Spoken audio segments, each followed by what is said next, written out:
One fateful day, a call shattered my world. My husband had been in an accident. The shock wasn't just from the crash, but the revelation that his mistress was in the car with him. Tragically, she didn't survive, and he was left paralyzed from the waist down. Amidst the chaos, his demands for my lifelong care began. Was I to dedicate myself to a man who betrayed me so profoundly? This couldn't be reality. I vowed to show him the depth of my resolve. My name is Mandy, aged 32. I reside with my husband, Ray, and our nearly 5-year-old daughter, Lily. Though I had paused my career for motherhood, I returned to work when Lily began daycare. Juggling work and parenthood fills my days, yet I find fulfillment, all thanks to Ray. My husband, Ray, epitomizes dedication both in his work and in nurturing our daughter, Lily. As the cornerstone of our family, he consistently strives to excel in his roles as husband, father, and provider. Our evenings follow a cherished ritual, dinner together, followed by Lily's animated tales of her day at daycare, eagerly shared with Ray. "Daddy, look what I made today." "Wow, Lily, that's impressive. You have such talent. Maybe you could draw me next time." "Okay, Daddy." "Oh, and Mary's family went to the amusement park. Can we go too?" "An amusement park adventure sounds perfect. How about we plan a family trip next weekend?" "Really? Yay! I love you, Daddy." "I love you too, Lily. Well, after your mom, of course." Ray would always wink at me, and Lily would playfully puff her cheeks in mock annoyance. These ordinary moments with my family are the treasures I hold most dear. But when did Ray start to change? His late nights at work and early departures on days off became a troubling pattern. Initially, I brushed it off as coincidence, but as the odd behavior persisted, I couldn't ignore my growing concern. So, I decided it was time to confront him. "Ray, you've been coming home late quite often lately. Is everything okay at work?" "Ha! Oh yeah, I've got some new projects and stuff." "I see, but you also leave early in the morning on your days off, and you never tell me where you're going." "That's, well, I've been visiting my parents. I thought I should check up on them from time to time." "Your parents' house?" "To be honest, my in-laws aren't young, but we see them once every few months, and they're doing fine. So why all these sudden visits?" Although suspicion pricked at me, I didn't want to push too hard, so I let it go for the time being. 2 weeks later, Ray texted me once more, saying, "I'll be home late. I have overtime work to do." It wasn't until after midnight that he finally walked through the door, seemingly in high spirits. Yet something felt amiss about him, and I sensed it instantly. "Ray, where have you been?" "I told you I had to work late, didn't I?" "But what about that smell?" "What smell?" "The scent of sweet perfume. It's unmistakably a woman's fragrance." "Why would you smell like that if you were working late?" "That's—" My husband's eyes darted about, betraying his obvious unease. As I persisted, he hastily interjected. Actually, there was a client entertainment event today." "A client event?" I scrutinized his response, prompting a vigorous nod from my husband. "You see, one of the VIPs at the client's place is a woman. You'd expect some perfume to rub off if we were drinking together, right? Then why lie to me in the first place? There was no need to fabricate overtime. I felt guilty because you were working hard at home, taking care of housework and Lily. I didn't mean to lie. I didn't want to make you worry." Seeing my husband's hands clasped in front of his face, I couldn't press him any further. With work looming the next day, I opted to table the conversation and retire to bed. Yet from that moment on, every late return was accompanied by the lingering scent of that perfume. Each inquiry yielded the same response. Another client event, nothing more. Unbeknownst to him, my suspicions only deepened. Then, one day, a palpable sense of unease compelled me to leave Lily with my parents and meet my younger sister. As we settled in at a cafe, I broached the subject of my husband's behavior. "Ray has been coming home late a lot recently." "So he always has the scent of a woman's perfume, huh?" "Yeah, he's definitely cheating." "Really?" My sister's sullen nod solidified my suspicion, though I had harbored doubts. Hearing it confirmed by someone else lent weight to my fears. "So Ray is really cheating on me." "Firstly, it's odd to have client events with the same clients so frequently. And besides, he must have been close enough for the perfume to linger, right?" "I suppose. I understand it's challenging with Lily and everything, but I think you need to have a serious conversation with Ray." "Yeah." Just then, my sister's voice took on a disturbing edge. Hey, look there." What's going on? Speak of the devil. Look over there. Isn't that your husband? Following her pointed finger, I spotted Ray. Beside him, a younger woman than me clung tightly to his arm. The sight left me speechless, the cruelty of it all overwhelming. Disregarding my shock, my sister wasted no time and began snapping pictures with her smartphone. Wait, what are you doing? Why are you just standing there, sis? We need evidence. But, no excuses. Quickly, I'll take photos. You start recording a video. Urged on by my sister, I fumbled to activate the camera app on my smartphone. Ray and the woman intertwined, sharing multiple kisses before they climbed into Ray's car together. With trembling hands, I captured every damning moment. I halted the recording as their car vanished into the distance. Here I sat, Ray's wife, clutching evidence of his betrayal. The tears streamed down my cheeks, forgotten in the midst of our surroundings at the cafe. My sister remained silent for a beat before she seized my hand, her grip firm as she spoke. Sis, I know it's tough, but you really need to confront Ray. I understand, but this is about Lily too. Can we stand by and allow such a deceitful and unfaithful man to remain her father? For Lily's sake. At her words, reality crashed back in. That's right, the only one who can protect Lily is me. Ray may be Lily's beloved father, but I must address this sooner rather than later. Now that I know the truth, he forfeits his right to be a father. After conferring with my sister, we arranged for Lily to spend the day at her parents' house. Returning home, I awaited my husband's arrival, but the hours passed without his return. Around 10 p.m., our seldom-used landline rang. Who could be calling at this hour? I wondered aloud as I answered. A man's voice on the other end inquired, Is this Mrs. Johnson's residence? Yes, it is. Who's calling? This is the police. Is this the home of Mr. Ray Johnson?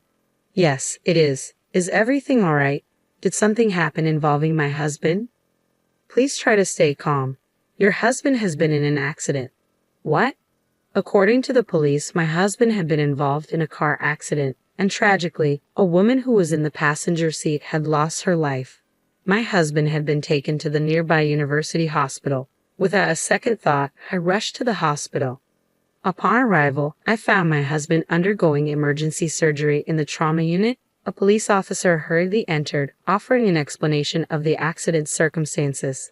From what we've gathered, it seems your husband and the deceased woman were in a close relationship. Indeed. Observing your stunned reaction, the police officer inquired with a concerned countenance, Did you harbor any suspicions, madam?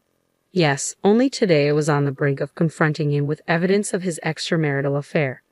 I understand. Regrettably, it must be conveyed that there is a potential for your husband to suffer from disabilities as a consequence of the accident's aftermath. That will suffice, no more. Subsequent discussions with law enforcement unveiled that the woman involved in the accident, my husband's paramour, was also wedded. The mistress's spouse, who had hastened to the scene, appeared deeply bewildered, his countenance portraying a mixture of emotions, particularly given that only Ray had survived. Several days later, my husband, having completed his surgical procedure, finally regained consciousness following the accident. Upon receiving this update, I, accompanied by my parents, sister, and daughter, made way to the hospital premises. I entrusted Lily to my sister's care, leaving only my parents and me to enter the hospital room. Upon arrival, we found my in-laws already present. As we were briefed, it appeared that my husband had been left with paralysis on one side of his body as a result of the accident. I'm sorry. It seems I've caused you all a great deal of concern, my husband began, visibly remorseful. Before I could respond, my in-laws hurried to his bedside. Why apologize? The fact that you're still with us is what matters most. It's a blessing to be alive, my father-in-law reassured him. Absolutely, Ray. You're a good man, and that's why you're here today, my mother-in-law chimed in. Mom, Dad, thank you. I'm just grateful to be alive, my husband expressed, his voice filled with gratitude. My husband and in-laws seemed to be brushing aside the affair as if it never happened. My worry morphed into anger, and I finally found my voice. Sorry to interrupt your celebration, but Ray, will you divorce me? What? I have these divorce papers. Can you please sign them?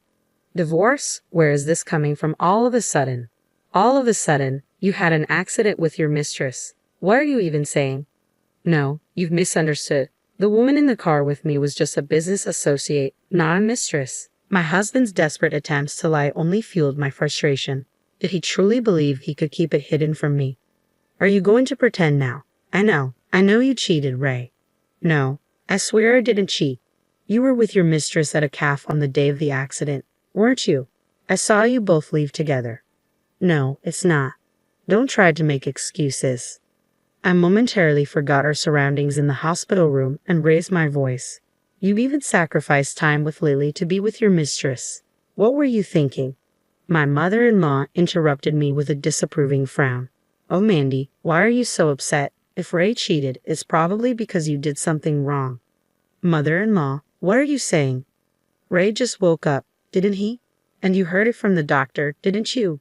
Ray has ended up with hemiplegia due to the aftermath. What does that have to do with our divorce?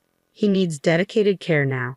Instead of talking about divorce, you should be focusing on learning how to care for him immediately. That's right, my husband echoed his mother. You'll be taking care of me from now on as my wife. That's when it hit me. Any lingering sympathy I harbored for my husband vanished in an instant. Initially, I felt genuine pity for him after the accident, despite his infidelity. But now, I couldn't care less. There was not a shred of remorse in either of them for what they put me through. All they cared about was themselves. Suppressing my fury, I turned to my mother-in-law. Are you serious? Who in their right mind would want to take care of a cheating fool? A fool? Mandy, how dare you insult my Ray? Well, it's the truth, isn't it? He cheated and caused the accident. Isn't everything your son's fault? But even if the accident was his fault, cheating doesn't excuse his actions. So, if I made a mistake, does that give him the right to cheat? I've been juggling work, childcare, and household duties to support our family. You blame me and still defend your cheating son. Well, My unusually assertive tone caused my mother-in-law's voice to gradually soften. Unable to remain silent, my husband interjected angrily. How dare you speak to my mom like that? Perhaps thinking his status as a patient gave him an edge, my husband shot me a defiant glare. I stepped closer, my gaze piercing, and he muttered, "What the?" in a startled tone. Enough with the act. Who do you think is to blame for the predicament we're in? Well, you see, we're in this mess because you shattered our family with your affair, right? Getting into an accident with your mistress. How foolish can you be? There's no other word for it. What the? It's chaotic now because you brought up divorce out of nowhere. He still appears oblivious to his own culpability in this situation. Fueled by a deep sense of disgust and bitterness, I unleashed my pent-up fury upon him. Face reality, you pathetic excuse for a man. How much longer will you deflect blame onto others? Reflect on your own actions. You're the one who cheated, and to top it off, your mistress perished in that accident. Stop trying to justify yourself. Mandy. You obliterated our family with your reckless affair. I dread to think of the pain Lily will endure because of you. You haven't just wounded me, you've shattered our daughter's innocence. I can't remain married to someone like you. Go ahead and wallow in your own misery.